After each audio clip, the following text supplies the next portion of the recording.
Porque o técnico a gente desenvolve, a gente ensina, né? Mas o que é algo também comportamental? As características comportamentais dessa pessoa. Proa da nossa carreira é o direcionamento. Sim, Se você não tem esse direcionamento, qualquer mar revolto vai te derrubar. exato. Gestor não é só pagar o salário, é desenvolver. Sejam muito bem-vindos ao Na ProaCast, o podcast sobre negócios para médicos que querem se posicionar com autoridade no consultório e no digital, sem perder a ética nem o propósito da medicina.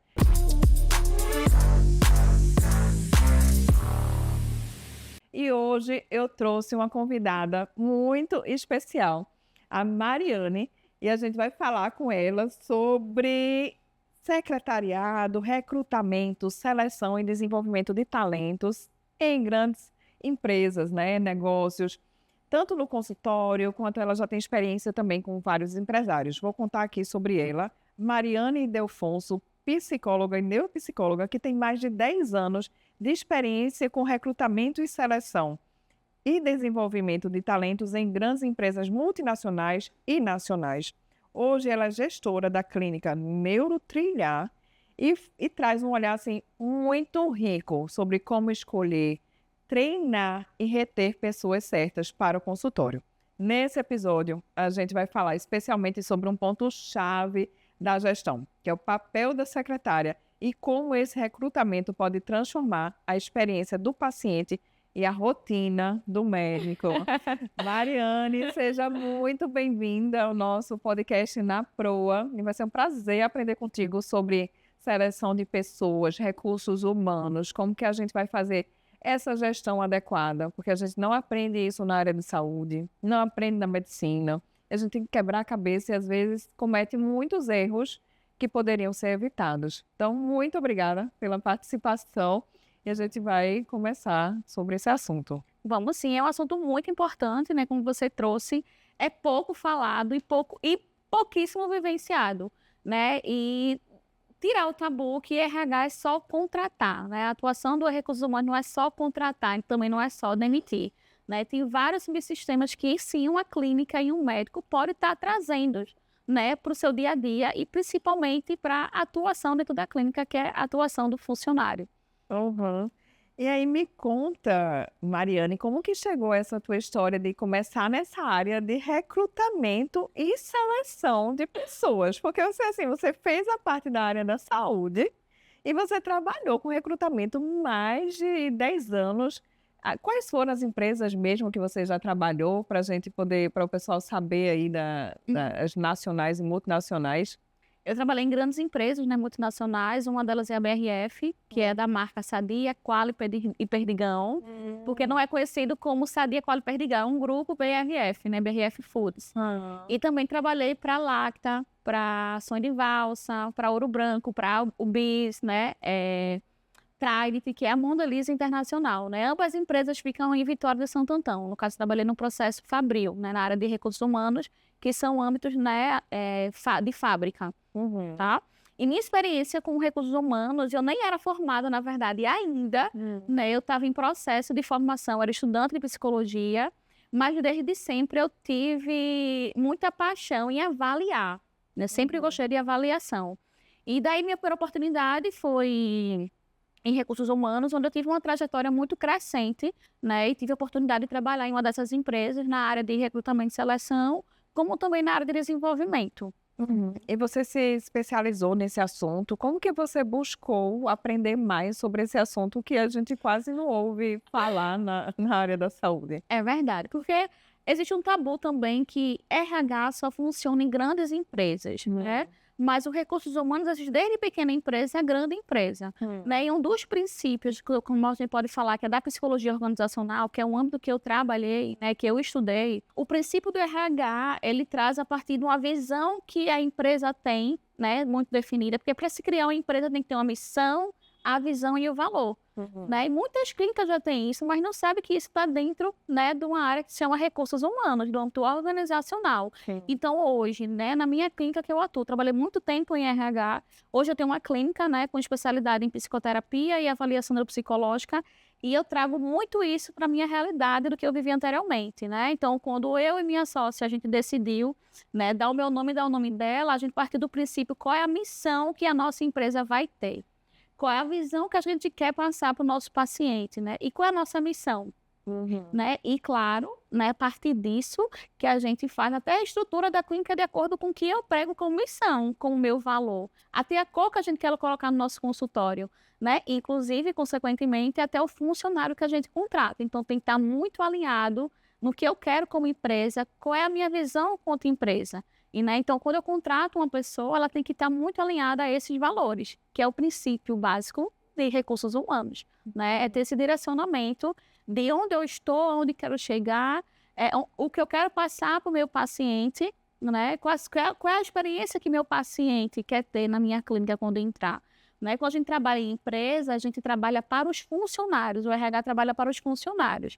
E na nossa atuação, hoje a gente trabalha para os nossos pacientes. Então, qual a experiência, né, que nossos pacientes, que você quer oferecer para seus pacientes? Então, isso também envolve recursos humanos, isso envolve desenvolvimento, né? Tem muitas estratégias que a área de recursos humanos, né, pode estar, né, no nosso dia a dia de uma forma muito simples e que traz riquezas excelentes no nosso dia a dia. Então, assim, a gente lembrar que a cultura é algo que é muito importante e antes da gente pensar em fazer toda a estrutura do consultório, até mesmo se você trabalha num cowork ou se você trabalha num consultório próprio, você tem que lembrar disso. Parece para a gente que é da área de saúde, da medicina, da psicologia de uma forma geral, parece algo abstrato. E para a gente planejar dá trabalho, mas quando a gente tem esse propósito norteador, facilita para a gente poder conseguir seguir no rumo que a gente quer. Isso. Por isso que eu digo assim, na proa mesmo, porque a proa da nossa carreira é o direcionamento. Sim. Né? Se você não tem esse direcionamento, qualquer mar revolto vai te derrubar, Exato. né? Você não tiver essa clareza. Então, assim, o que mais te chamou a atenção quando você foi atuar nesse mercado de recrutamento, de seleção? Então, o que é que te chamou a atenção dentro desse tempo aí de experiência de 10 anos? Quais aprendizados que você considera que foram muito importantes para seu desenvolvimento e também das pessoas de uma forma geral que você recrutou? Isso é uma pergunta muito importante, né? Porque quando a gente... Hoje eu estou do outro lado, né? Eu sou gestora de pessoas, né? Tenho uma empresa, sou gestora de pessoas. E anteriormente eu era subordinada, né? E o que é importante também é a gente estar levando em consideração que quando a gente contrata uma pessoa, ela tem que estar muito baseada na nossa missão, nossos valores, mas ela também tem o direito de escolher se está também atrelado que ela tem como essência, que ela tem um valor. Então, a minha atuação em si é baseada no meu perfil, né, que eu sou bem imperativa. Então, eu sempre gostei de trabalhar em fábrica na área de recursos humanos. Então, o que me fez ter essa paixão é a dinâmica de todo o processo, de você trabalhar para pessoas, né? Porque os recursos humanos dentro de uma empresa, não vou dizer uma multinacional, que tem mais de 800 colaboradores, a gente trabalha em prol daquele colaborador. Não é só contratar o colaborador, mas trabalhar com retenção de talentos, com treinamentos, com feedback, com desenvolvimento, né? Tanto de liderança para cargos operacionais, cargos estratégicos. Então, esse dinamismo todo dessa atuação foi que me fez brilhar os olhos até 10 anos atrás, né? E, claro, né, a gente trabalhar servindo as pessoas, né? O trabalhar do RH é ser suporte, né, para a liderança, para as áreas e para a própria empresa como um todo, né?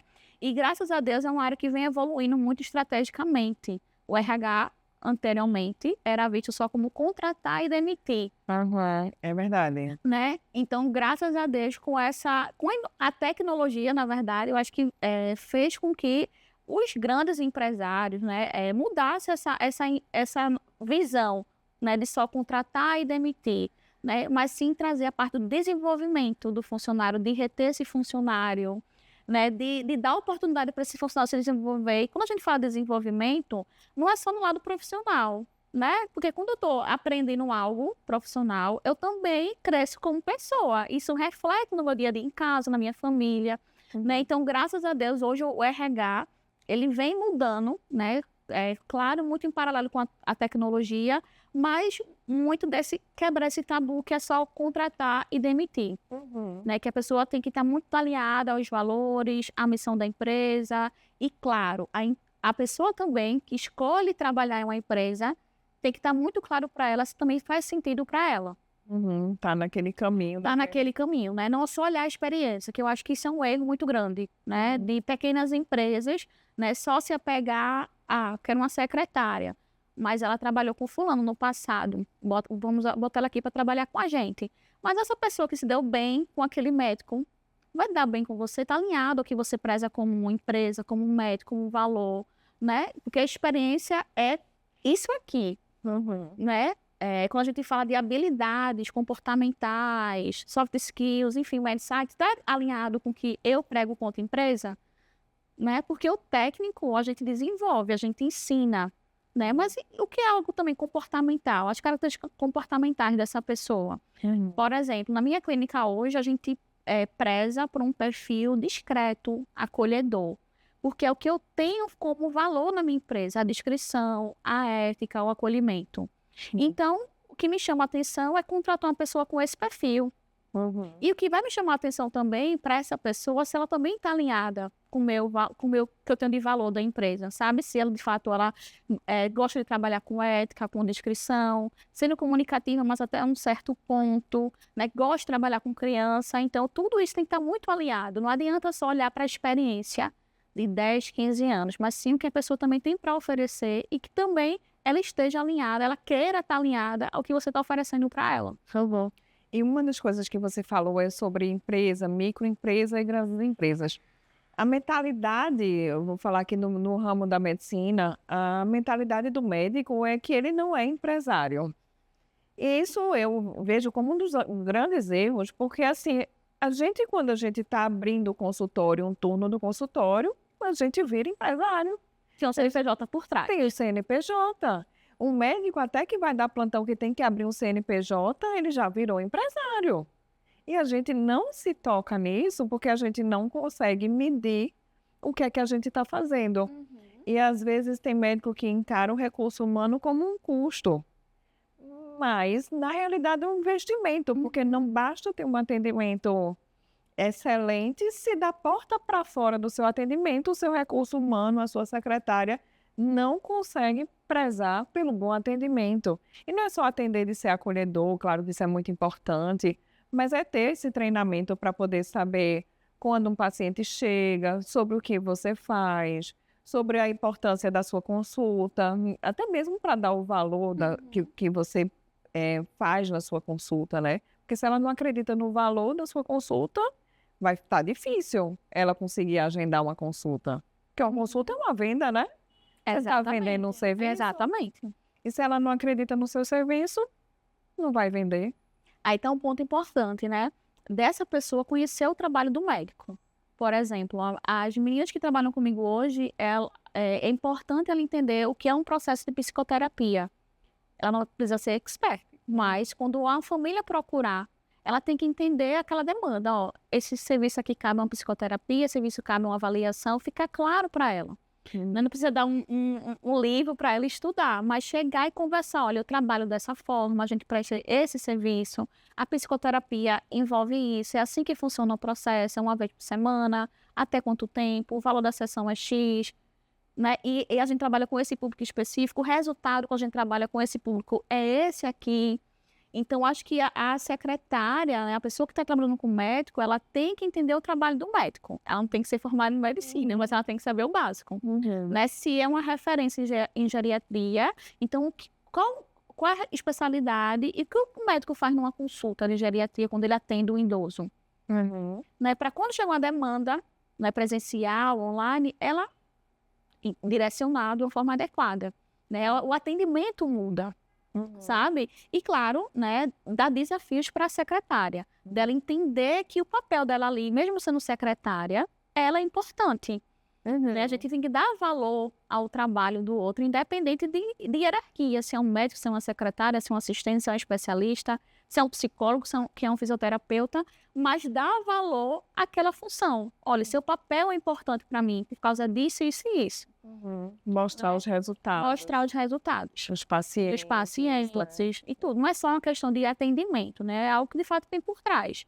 Mostrar que mesmo que ela atenda só um atendimento simples pelo WhatsApp, mas aquele atendimento tem um valor muito grande para a empresa, né? Não para o médico, né? Porque atrás de um médico tem um CNPJ, né? Então o médico tem que ter esse olhar, que a partir do momento que ele tem uma clínica, não é só a função dele como médico, é a empresa, né? Ser referência como empresa, ser passado como empresa.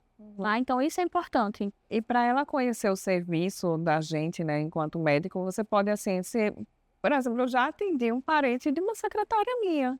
Eu já atendi a minha secretária, que estava com obesidade, 50 e poucos anos com obesidade, que estava querendo emagrecer, e eu atendi, né? Então, fazer ela experimentar o nosso atendimento, claro que se for cabível ou alguém da família, isso é algo que vai fazer com que ela sinta esse valor da consulta, né?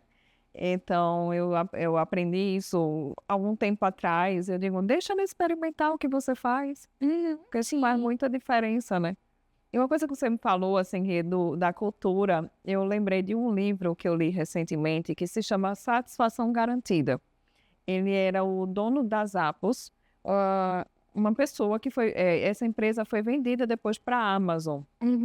E ele pagava, no tempo de contratação da pessoa, do funcionário, ele pagava até $2.000 para a pessoa desistir da função, caso não tivesse alinhado mesmo com a empresa, com os valores, com a cultura, né? Então, assim, isso chamou muita atenção. Como é que a pessoa paga um valor tão alto na pessoa que está no processo de seleção e contratação e que não tivesse alinhado os valores, que não achasse que coubesse dentro da empresa? Porque para ele dizia assim, tanto é que ele escreveu um manual de cultura, ele disse, a cultura e os valores é o que vai reger a nossa empresa. Se essa pessoa está aqui pelo dinheiro, a empresa não cresce. E foi muito interessante, assim, a jornada dele. Na infância ele vendia minhoca, era tipo empreendedor mesmo, né? Então, Já tinha essência, né? já tinha essência. E você falar da história da cultura, que vai ser o norte, a secretária precisa estar muito bem alinhada com a missão, com os valores, com a cultura, que é algo que parece abstrato, mas não é. Não é. Tem toda uma estratégia, a gente precisa ter esse tempo para isso. Aí eu queria te perguntar, por que você acha que é importante a gente ter um tempo para essa estratégia de ver a missão, a cultura e os valores, que para a gente é muito abstrato? É muito difícil a gente alcançar isso, às vezes, sabe? Se não for estudar. Sim.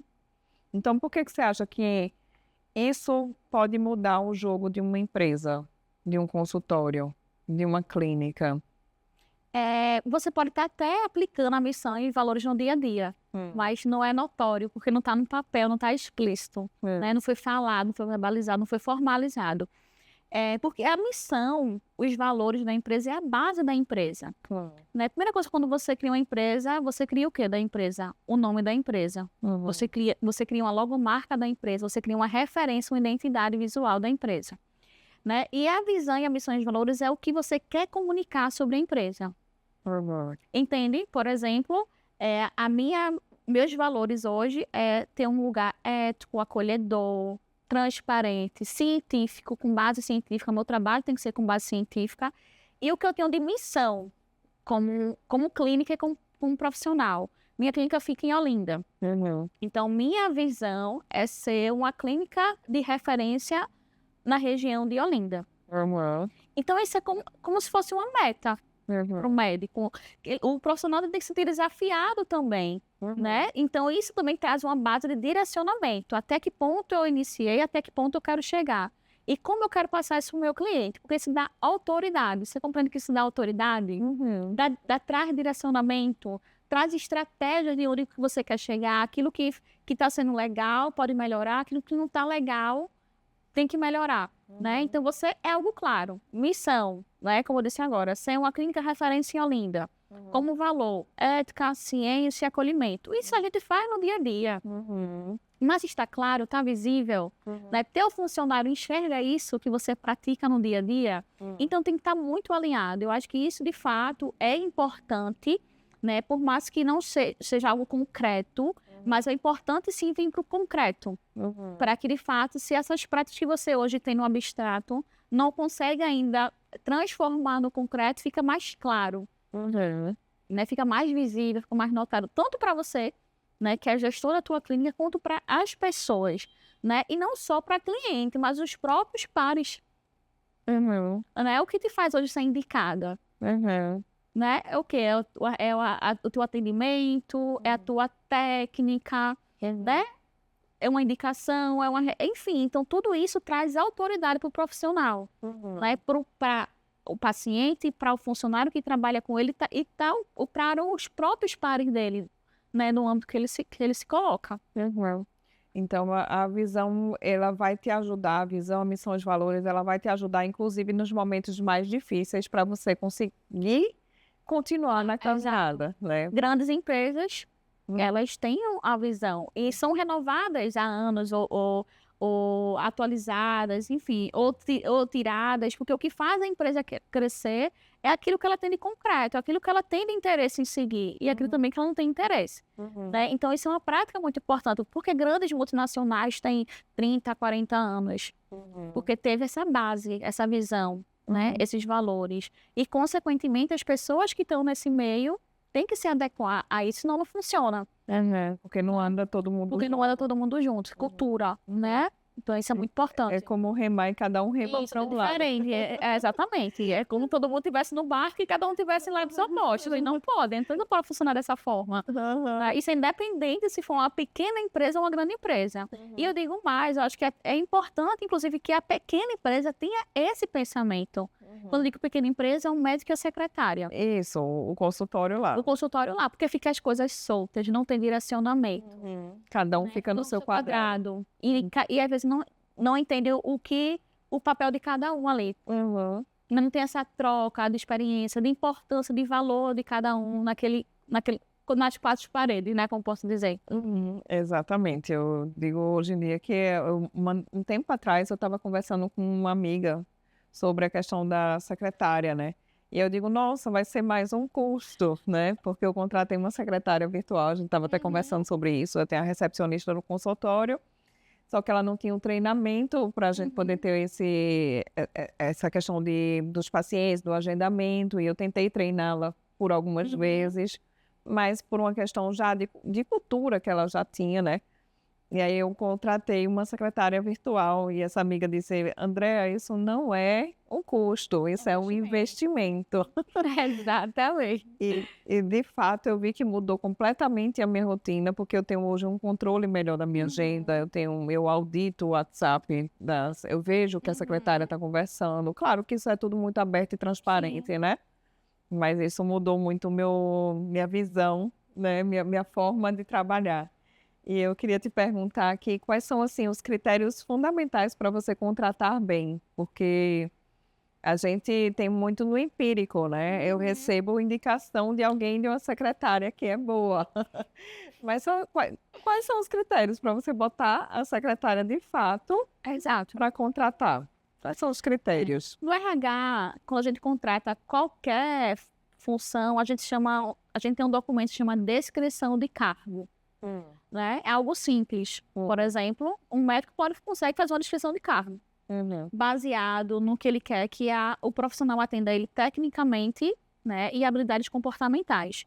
Então é simples, é o nome, o que ele precisa de uma pessoa de comportamento e o que ele atende e que ele quer com uma pessoa tecnicamente. Por exemplo, tecnicamente eu quero que essa pessoa tenha ensino médio completo, experiência com o público, habilidade em informática.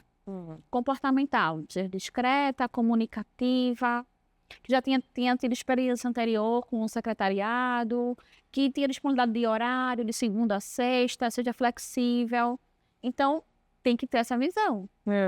Não ficar no empírico. Porque é secretária, porque trabalhou com um médico tal, que vai me atender. Mas o que você quer dessa profissional? O que você espera?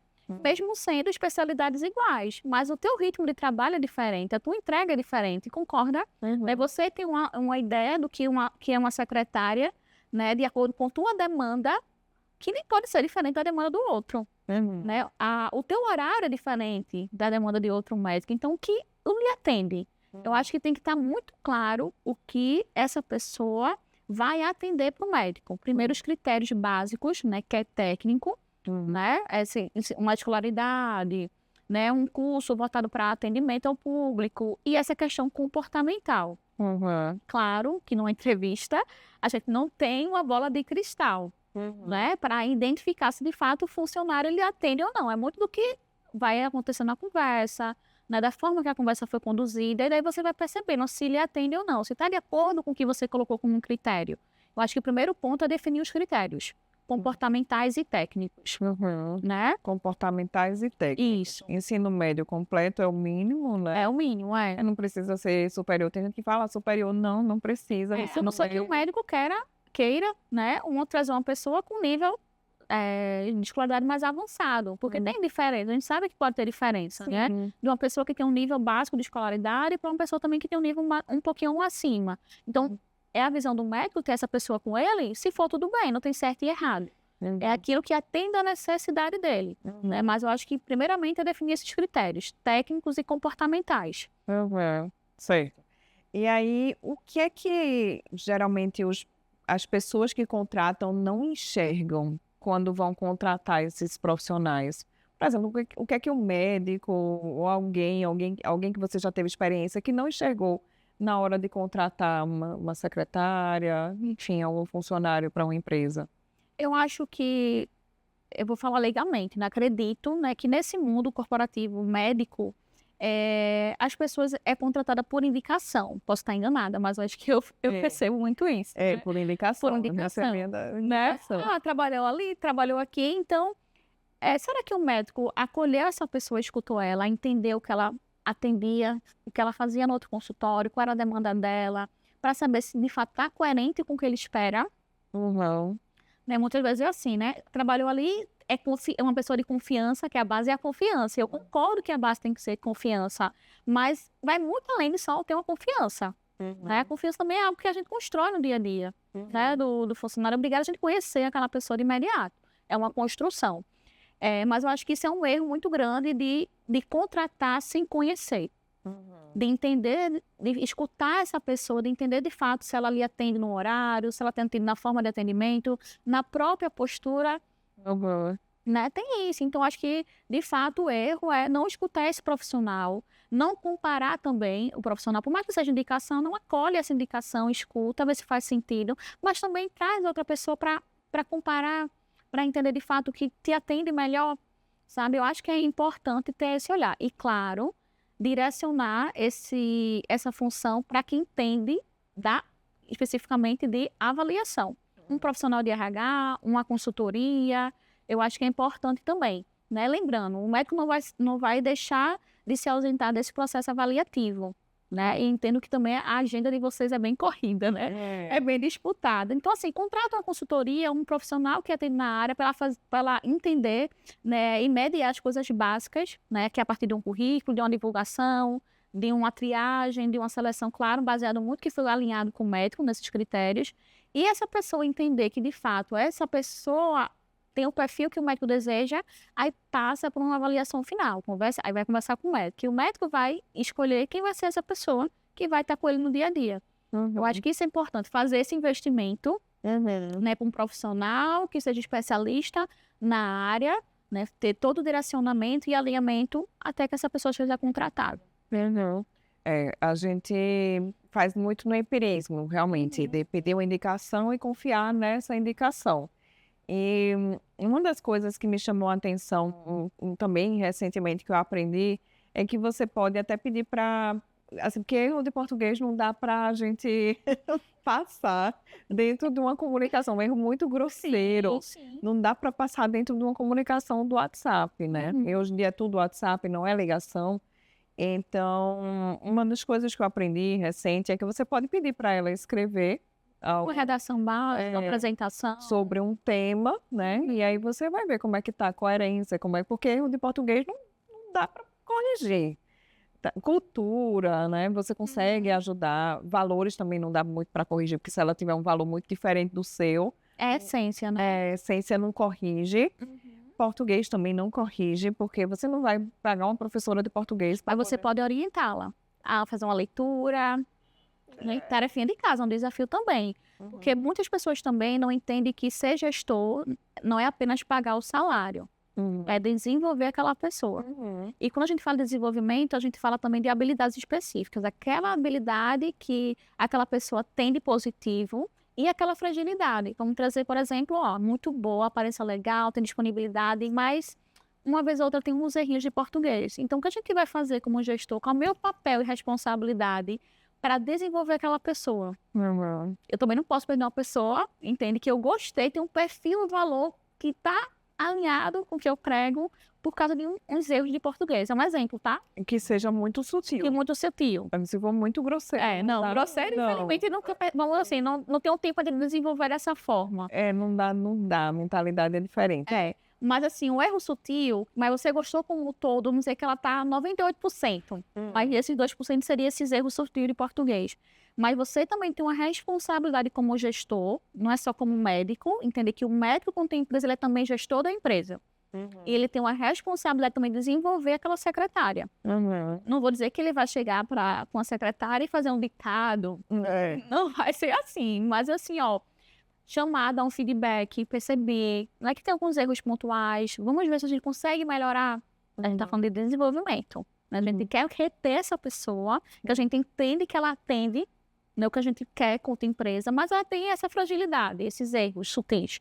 Mas o que cabe? Chegar a dar um feedback e desenvolver essa pessoa. Então, tem que ter essa visão também de desenvolvimento, não é só de contratar e de querer reter, né? Gestor não é só pagar o salário, é desenvolver. A gente tem uma responsabilidade muito grande de transformar essa pessoa. Eu não quero hoje que minha assistente saia da mesma forma que ela entrou no consultório. Por mais que sejam atividades simples, de atender, de marcar, de fazer um agendamento, né? O que ela vai ter lá fora quando sair daqui? O que ela aprendeu daqui? Mas seja básico, o que ela levou como experiência daqui? O que ela se sentiu desafiada, que ela aprendeu? Se caramba, valeu a pena estar 1 ano, 2 anos com Mari e com Glace, né, na clínica. Então, a gente também tem que trazer para a gente essa responsabilidade de desenvolver, de dar feedback, né? Não é crítica, feedback não é crítica, né? Feedback é algo que a gente chama, a gente pontua tanto feedback negativo como feedback positivo. Mas nesse caso, que seria um feedback negativo, falar de uma fragilidade, que seria um erro ortográfico, cabe sim um médico chegar e conversar e falar, vamos melhorar nisso? Como é que você pode me ajudar? Como é que eu posso te ajudar para que a gente evolua nesse sentido? Né? Ter esse trabalho também. Então, ser gestor, investir também no tempo que você vai ter e desenvolver seu funcionário. E habilidades assim que a gente não fala, a gente falou aqui do exemplo de português, mas pode ser de mentalidade, pode ser de vendas, de comunicação. Aí existem várias formas, né? Podcast, a pessoa escutar. Fazer um curso específico de venda. Um curso de secretária, né? Se ela queira aprender inglês também, você oferecer essas oportunidades. Eu tinha uma ressalva mesmo com português, porque se for muito sutil, dá para passar, mas se não for, para mim é muito difícil criar uma habilidade que ela não... de leitura. É o seu critério e tudo bem. Entende? É um critério, sei, tudo bem. Que o resto eu já até consigo treinar. Tudo bem. Mas, assim, o erro sutil também é fácil, mas for um erro muito... não é muito... Né, por isso que a gente tem que se apegar à escolaridade, aquele critério inicial quando for contratar. Qual a experiência, a escolaridade, o que trabalhava, o que fazia nessa clínica. Como atendia? Era no WhatsApp? Era em ligação? Né? Histórico profissional dessa pessoa. Não é só, era secretária. Demistificar que secretária apenas é para agendar consulta. A gente vê muito isso, né? Entende? Secretária é muito além disso. Né? Até na forma que ela escreve, ela está atuando, ela está trabalhando. É uma atividade. Se ela está escrevendo, é uma atividade dela. Entende? Então, é esse critério que a gente tem que olhar desde o princípio. Que faz sentido. Imagina, você contrata uma pessoa, que é secretária, que você vê que ela atende porque foi indicada, mas quando chega na prática, tem essa fragilidade, tem esse critério que não está coerente com o que você definiu. E aí, como é que a gente faz? Vai reter essa pessoa ou vai desligar essa pessoa? Que é o mais difícil, né, desligar, né? Porque é um processo, é um desgaste. Então, o segredo é você investir mais no tempo da contratação Isso. e do treinamento depois que ele entra, do que você ficar contratando e demitindo, né? E tem um custo também, a demissão, né? Demitir, gente, ele custa mais do que admitir. Sim, porque você vai ter todos os encargos, né? Toda a rescisão, o tempo que a pessoa passou com você. Então, é esse cuidado também. Fora que a gente está lidando também com o ser humano, né? A gente cria uma expectativa, né, para essa pessoa que a gente contratou, para a família. Tem que também ter esse lado. Então, assim, a gente está dando oportunidade para uma pessoa, ela passar apenas 3 meses com a gente, porque é algo que eu errei inicialmente, um processo, entende? Então, acho que também tem que ter esse lado humano, de fato fazer uma boa escolha inicialmente, para que ambos os lados não saiam prejudicados. E você, por exemplo, selecionou, viu as habilidades, né? Viu lá, descreveu a pessoa que você pensa, né? De competências técnicas, de habilidades comportamentais. E numa entrevista, assim, o que é importante a gente olhar, né? Porque a gente vê vários aplicativos ou testes, né, para poder ver o comportamento da pessoa, mas às vezes a gente faz um teste e a gente nem sabe interpretar o teste, né? Porque dão dica de tudo, né? Perfil DISC, não sei se você já viu esse perfil. Sim, eu trabalhei com DISC. Inclusive DISC, arquétipo, e aí você vai olhar, se vai confrontar com o seu ou não vai. Então, assim, você acha importante a gente ver, assim, a gente não vai se especializar em RH. Claro. Então, você acha importante realmente a gente saber desse perfil aí comportamental e o DISC, se você puder falar até do DISC também, que você já trabalhou do DISC, é o que me chamou a atenção. Mas eu não indico. Me chamou a atenção que recentemente eu estava no encontro e aí uma mentoria, e aí a pessoa fez e falou do DISC, né? Então, me conte aí como é que você faz dentro da entrevista, o que é que você olha para você pensar na contratação, o que é importante, assim, que seria para não deixar passar. Eu acho que tudo o que pode funcionar, inclusive funciona bem no simples, né? Por exemplo, trazer um DISC. O DISC tem que ter uma interpretação naquele resultado. Como é que você vai saber interpretar se você não é expertise no DISC? Eu acho que o simples funciona, sabe? O básico funciona. O básico funciona se você tiver muito claro aquilo que você quer para a sua empresa. Isso é a chave, né? É o que eu quero para minha empresa, é o ponto-chave. Quando eu falo o que eu quero para minha empresa, é aqueles critérios que a gente falou anteriormente, certo? Eu acho que uma boa entrevista, não precisa nem você saber ter técnica de como entrevistar, mas eu acho que tem que ser transparente. Por exemplo, aqui funciona dessa forma, o meu trabalho é dessa forma, eu tenho meus critérios mais rígidos são esses. Eu acho que você, inicialmente, tendo um direcionamento do que você quer, na entrevista você tem que estar claro, tudo claro. Se o salário é X, passar o valor de salário. Aquilo que você espera como atividade tem que ser passado. Aqui é algo simples, por exemplo, né? Tá lá conversando com a secretária, com a funcionária candidata para secretária. Aqui é algo simples, a gente trabalha só com agendamento. Mais uma vez ou outra, eu queria que você tivesse uma proatividade ou iniciativa de dar uma olhada nos banheiros, né? Para saber se está limpo, se um paciente que saiu ou outro, né? Ver os insumos da empresa, se ainda tem um copo descartável, se tem um café. Então, isso é um exemplo, tá? Então, isso tem que ficar muito claro no que você espera desse profissional no dia a dia, para não ter surpresas depois. Tipo assim, me contrataram, mas não falaram que eu ia fazer essa atividade, não ficou claro. E o profissional ser cobrado por isso. E vice-versa. E gerar uma insatisfação de ambos os lados, porque inicialmente não ficou claro, não foi transparente, né? Não ficou dito pelo não dito, né? Então, acho que é importante essa clareza. Olha, hoje eu preciso de uma pessoa que me atenda dessa forma. Não precisa trazer detalhes, mas que fique amarrado a um contrato, né? Um contrato de trabalho não é ser aquele contrato formal quando a gente vai assinar a carteira de trabalho, mas contratos também pessoais, de vínculo mesmo, de entender, ó, é isso que eu espero, eu não tolero atraso, porque aqui funciona tal, tal, tal, então quando o paciente chegar, a pessoa tem que estar aqui. Então são combinados que não saem caros. Explicar como é a rotina. E explicar como é a rotina. A rotina é isso aqui, é de segunda a sexta, tal horário, então o fluxo daqui é desse jeito, então tem que funcionar nessa dinâmica, eu acho que funciona, né? E me conta aí, você falou do feedback, né? Feedback é algo que não é muito fácil. A gente não é treinado para isso, porque é diferente de crítica, isso é muito claro. Só que a gente não sabe, às vezes, como dar um feedback sem soar como crítica. Você tem alguma dica para esses profissionais, para os médicos, para poder dar um feedback que não soe como crítica, que gere uma construção, uma evolução da secretária, por exemplo? Acho importante.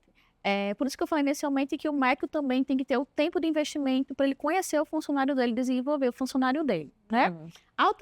Automaticamente, quando a gente desenvolve, a gente conhece nosso funcionário, a gente sabe quais são os pontos positivos, né, os pontos que precisam melhorar. E eu acho que isso cabe sempre a gente anotar. Primeiro ponto, ter evidência, né, para quando chegar para uma pessoa conversar, trazer para ela exemplos. Eu acho que isso é importante. E um detalhe, a gente dá feedback sem verbalizar que é feedback. Por exemplo, uma secretária fez um bom agendamento, conseguiu reverter um paciente para você.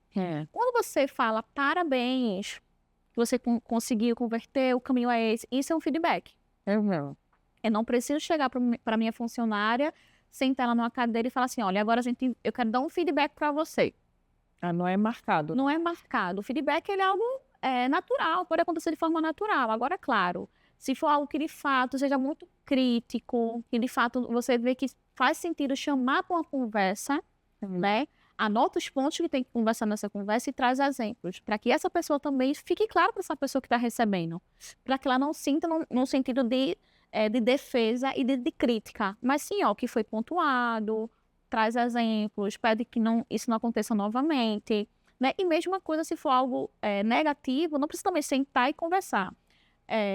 Fez um agendamento errado, marcou na tua agenda um paciente errado.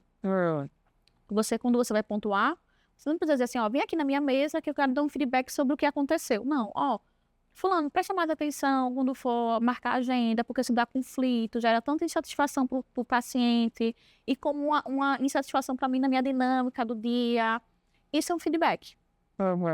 Então, não precisa ser algo marcado, agendado com horário, né? Claro, se você sentir à vontade, tiver, de fato, dados, informações que façam sentido para você ter essa conversa, acho importante.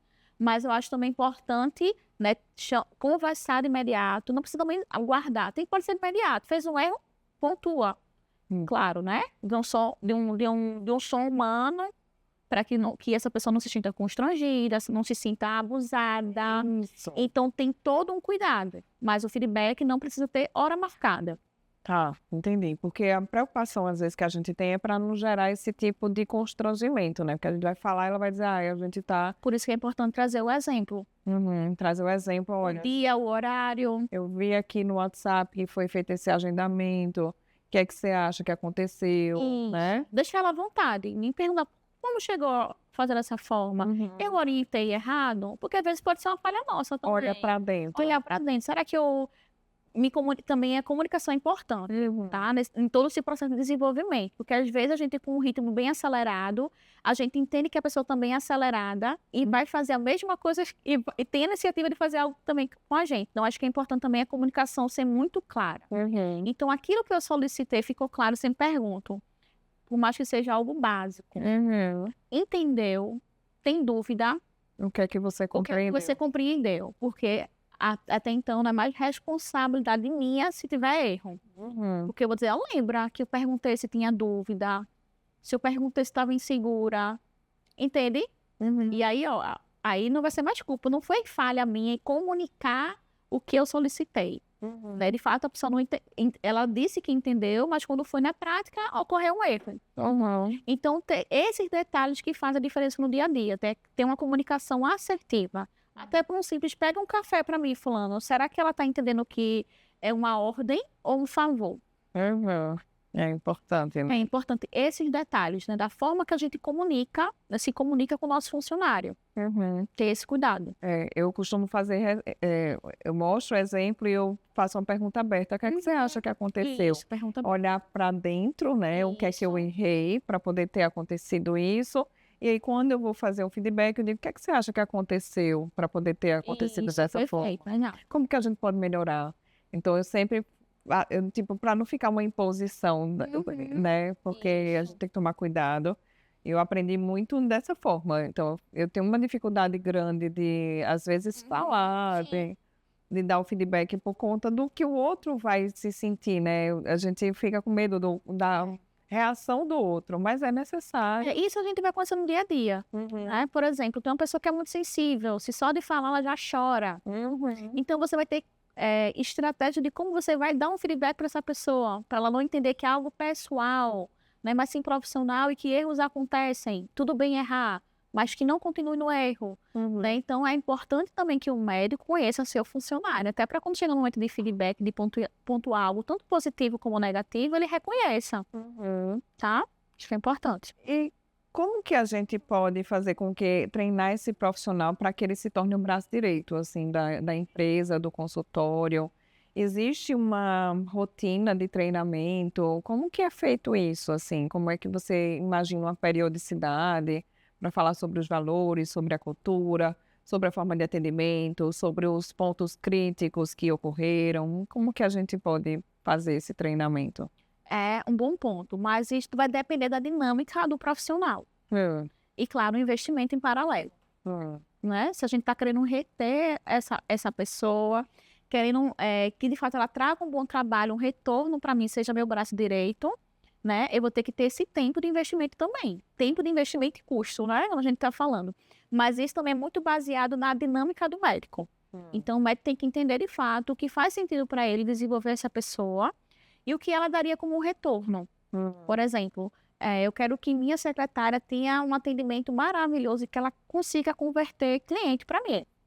Então, vamos fazer um treinamento específico de venda para ela. Claro, perguntar, né, se ela aceita esse treinamento, né, porque trabalha com você e que tem que ser obrigada a fazer o que você está oferecendo para ela. Então, esse é um cuidado, né? Por isso que ela tem que estar muito alinhada ao crescimento da empresa. Se ela entende que é um médico que investe, que acolhe, né? A partir do momento que o médico vai oferecer um curso para ela, ela vai ficar feliz porque ela está sendo reconhecida, né? O médico está investindo nela. Então, também é importante esse olhar, né? Que se é uma pessoa hoje que tem um ensino médio completo, mas na entrevista o médico perguntou quais são os seus planos para o futuro, você pretende estudar? Aí ela vai falar assim, não, eu estou tranquila aqui com o meu ensino médio. Quando o médico for oferecer um curso para ela, Ela não vai. ela vai querer. Ela pode até querer, mas, opa, quando você for oferecer, você vai ter que lembrar dessa entrevista. Que ela é uma pessoa também que tem interesse em crescer, tem essa vontade. Né? Então, até esse é um detalhe. Então, se é um médico, de fato, que está disposto a investir, a crescer, até essa virada de mindset, tem que estar muito, o candidato tem que estar muito alinhado. Por isso que na entrevista é importante fazer todo esse estreitamento. Fazer assim a visão da pessoa, né? Isso, alinhado com a visão da empresa. E aí você falou algo muito importante, que para mim, assim, já desde a contratação, quando eu disse eu contratei uma secretária, né? Eu falei remota, virtual. Já desde a contratação eu disse, olha, eu estou precisando disso. Eu precisando de uma secretária que tenha essa visão, né? De crescer, de não somente agendar uma consulta. Isso. E aí eu fiz ela já tinha um treinamento prévio, eu fiz algumas perguntas, como é que ela lida com a objeção de preço, como é que ela lida com a objeção de convênio. Então, já fui fazendo algumas perguntas e claro que se ela estivesse disposta a treinar, eu tenho habilidade para poder também fazer isso, né? Então, eu consegui fazer essa avaliação prévia, porque depois é muito mais difícil você ajustar a rota, né? E aí, E não vai ser culpa da funcionária. vai ser culpa sua que não alinhou antes, né? E também não é motivo de um desligamento. Né? Se está te atendendo, mas é algo que você tem que ver desde o início. Né? Não é atender só naquele momento. É pensando no futuro. Se é algo que é treinável, você vai lá e adaptando e vai treinando. Não vai Exatamente. desligar só porque ela não sabe, Exato. né? A gente está chegando nos momentos já finais do podcast E eu queria fazer assim uma mensagem, perguntar para você, se você pudesse dar 3 conselhos para a gente da medicina na hora da contratação. O que é que você falaria para esse médico que não tem a menor noção de como contratar, do que fazer? Então, a gente falou bastante aqui sobre esse assunto, mas o que é que você falaria para ele na hora da contratação? Eu falaria que primeiro a gente não contrata só exatamente um número ponto, né? A gente não está falando de um robô, a gente está falando de uma pessoa. Que o ser humano também tem a necessidade de se desenvolver e se sentir desafiado, né? Isso está muito alinhado com a perspectiva que o médico vai ter dessa pessoa. Se a pessoa tem a ambição de crescer, então o médico também tem, então estão alinhados. Né? Eu acho que o primeiro critério de conselho para contratação é o médico ter isso muito claro, o que ele quer ter como empresa. Não só ele como médico, é o que está por trás do médico, que é um CNPJ, pensar como empresa. Eu acho que isso é muito falado de muitos médicos, e profissionais no sentido geral, né? Porque isso é conhecido pelo nome, não é conhecido pelo CNPJ. Então, às vezes, tem até uma confusão. Um conflito, né? Mas eu acho que é muito importante pensar como empresa. Independente se vai ter um funcionário, 2, 3 funcionários, se vai ser só você e a secretária. Mas eu acho que um ponto-chave de uma boa contratação é definir esses valores, né? O que o médico espera de habilidades comportamentais, habilidades técnicas. Eu acho que isso é um ponto de partida com uma boa contratação, né? E segundo, se ele não tiver tempo a se dispor para entender mais sobre o assunto de como é importante contratar, como eu faço uma boa contratação, procurar um profissional, uma empresa especialista no serviço. Então, procurar uma empresa que ajude. Se não tem tempo para treinar, para contratar, você procura alguém que tenha essa habilidade. Exato. É isso. Muito bom. Muito bom, dá para conversar mais. Tem muito assunto ainda. Só que o nosso tempo acabou. Eu queria que você deixasse uma mensagem para quem atendeu, quem nos escutou. Se você quiser também deixar sua rede social, um meio de contato também pode deixar. Então, uma mensagem, ou um livro, ou um filme, ou um podcast, algo que você queira dar uma dica extra. E também o seu meio de contato para o pessoal que nos escuta. Perfeito. Tem vários livros que eu poderia indicar, mas agora eu não lembro de algum, mas eu posso estar compartilhando para você depois estar repassando para os profissionais.